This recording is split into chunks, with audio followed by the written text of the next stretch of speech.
밀정은 기본적으로 독립군을 다룬 영화라기보다는 그 누아르.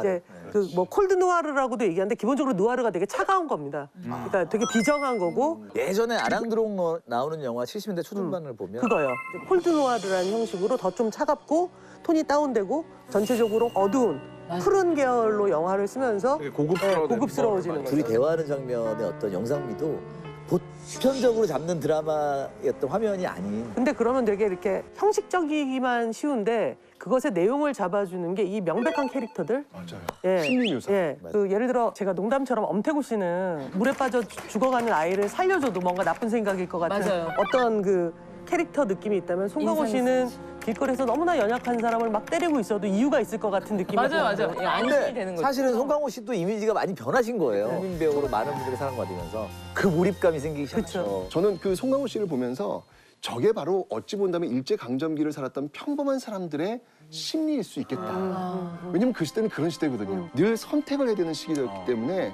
송강호 씨만 있는 게 아니라 제2의, 제3의, 제4의 송강호가 너무나도 많지 않았을까. 그리고 저 선생님한테 좀 여쭤보고 싶은 게 이 영화에 이제 실제 사건에 영감을 받은 사건이 황옥경보 폭탄 사건이라고. 맞습니다. 네. 의열단의 밀정으로서 활동을 했다는 것이죠. 근데 재판에 갔더니 나는 정말 일본을 위해서 이 일을 한 것이다. 네, 이거 하면 파출소장이 아니라 경찰서장까지 승진시켜 준다고 해서 난 정말 대일본직을 위해서 정말 열심히 한 것이다. 나는 의열단이 아니다. 라고 실제로 눈물을 흘리면서 이야기를 해요. 눈물을. 그러니까 그 옆에 있었던 의열단원들이 정말 막 실을 떠는 거예요.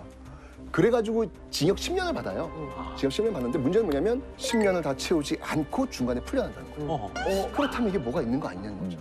나중에 의열단장 김원봉이 이런 이야기를 했대요. 황옥은 의열단은 맞다.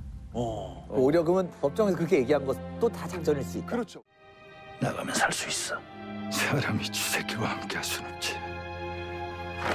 내려. 대한독립 만세. 정몽이. 저는 사실은 저는 이제 역사를 알고 있으니까 딱 본 순간 아 저거구나 라는 생각이 들었는데 그게 혹시 실제 상황이라고 저 생각 안 했어요, 저도. 안 하셨어요? 저는 그냥 액션이다. 예를 들면 김지훈 감독 특유의 네, 왜냐면 이런 장면도까지도 멋있잖아요. 맞아요. 그리고 너무 극적이니까 약간 현실감. 저는 그리고 또 발가락 자르는 장면 보면서 이건 진짜 가상이다. 맞아. 그렇죠. 저는 사실 그거 보면서 왜 좀 약한데? 진짜로? 현실 얘기는 아시니까. 얘기 좀 해주세요. 현실은 뭐 엄청나거든요, 저 장면이. 저게 바로 이제 김상옥. 을 이제 연상하면서 지금 만든 그런 영화 씬인데 김상옥은 정말 조선 최고의 총잡이입니다. 뭐 명불허전입니다. 1923년 1월 12일 날 엄청나게 자바들이 고문했던 그런 정말 그 일본 심장부 같은 그런 곳이거든요. 그게 폭탄이 뻥 터지는 거예요. 그래서 5일 뒤에 1월 10일 5일 뒤에 그 은신처로 이 일본 경찰 한 20여 명이 쫙 들어가지고 은신처 딱 포위를 해요. 근데 중요한 건 뭐냐면 김상우 사는요. 조선 최고 총잡이라니까요. 이때 딱 20명이 들려드니까 여기서 팍 튀어나오면서 아까 제가 얘기했잖아요. 이때 1월 달이라고요. 눈이 많이 왔거든요. 맨발로 그 눈바리를 달려나가는 거예요. 총을 쏘면서. 이때 동상이 걸려요. 이때 동상이 걸려요. 그래서 결국 발가락 하나를 잃어요. 그러니까 아까 이야기했던 그 장면은 실제예요, 실제. 그리고 5일 뒤에 20명 갖고는 안 되겠구나. 라고 해서 동원된 경찰 병력이 얼마인지 아세요? 50명? 아이, 치감이. 10만 양경설이란 거야?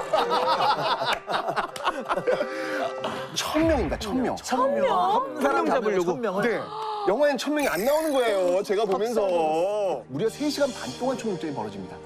그리고 맨 마지막 총알이 다 떨어졌을 때 대한독립 만세를 외치면서 자신의 머릿속에다가 빵을 넣게 되면서 소름 돋았어요. 영화에서 그 전체 실화를 프롤로그로 압축해서 보여준 거네요. 그렇죠. 그렇습니다. 사실은 20년대 가장 한반도에서 가장 컸던 사건 중에 하나. 서울 시내를 막 흔들어 놨던 그 인물이 김상옥이에요. 그리고 또 나중에 사실 그 이정출의 갈등의 요인 중에 하나가 박희준 형 캐릭터예요, 사실. 죽은 장옥이 발가락을 두는데 참 가볍구만. 그런 생각밖에 안 들더라니까. 이봐, 이럴 줄 알았어. 그 이정출을 포섭한 인물이 바로 김우진. 실제 인물이에요. 김시연 이분인데요. 이 김시연 이분 같은 경우에는요, 그냥 패밀리 자체가 독립운동가 집안이에요. 예. 그럼 실제로 그 고통품 가게. 고통품 그것도 아, 실제인 거예요?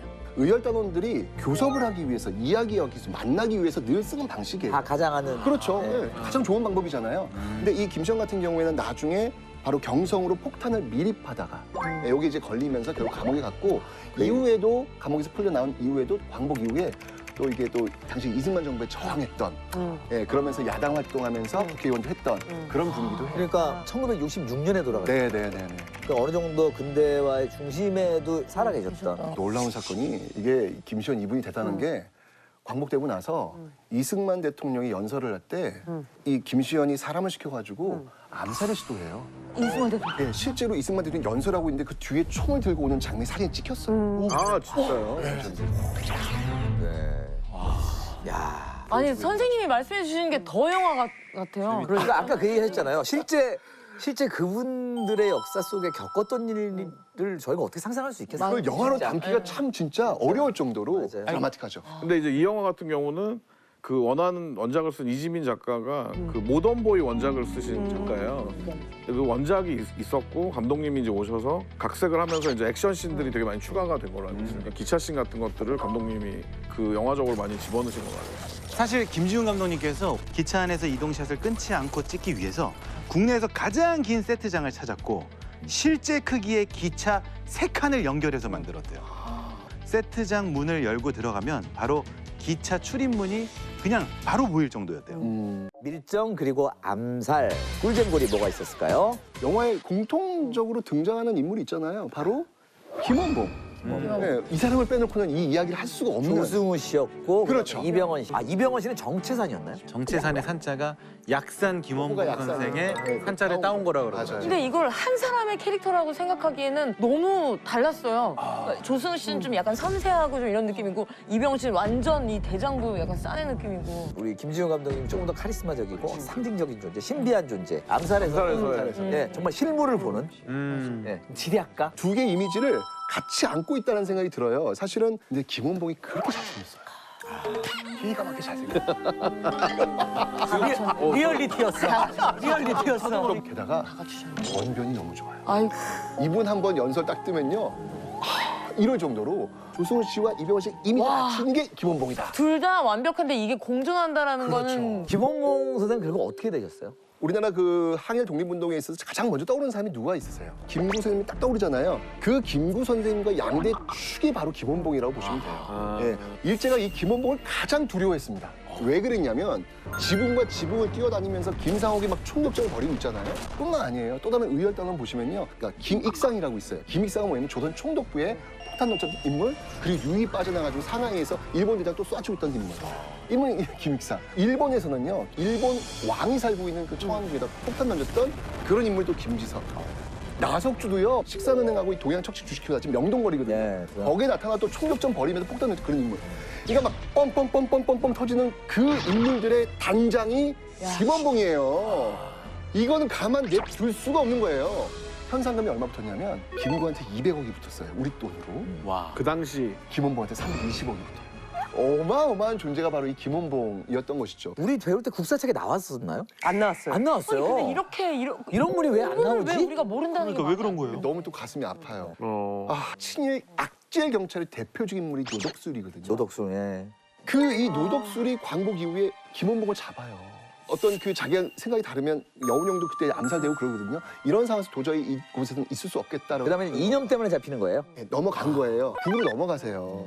아. 네. 아, 근데 그거하고는 별개로 좀 얘기를 해야 되는 거 아닌가? 이 김원봉은 독립유공자가 될 수가 없어요. 왜냐하면 그 기준이 뭐냐면 북한 정권 수립에 도움이 된 자는 될 수 없음이라는 이 조항이 있거든요. 지금 이제 문재인 대통령이 광복 70주년 2015년에 내가 이 김원봉 선생님한테 독립유공자의 최고 훈장을 주고 싶다. 그래서 술 한 잔 그냥 바치고 싶다. 이런 이야기를 남길 정도로 김원봉의 얘기는 사라진 거였죠. 근데 이 영화 밀정과 암살이 저는 김원봉을 부활시켰다.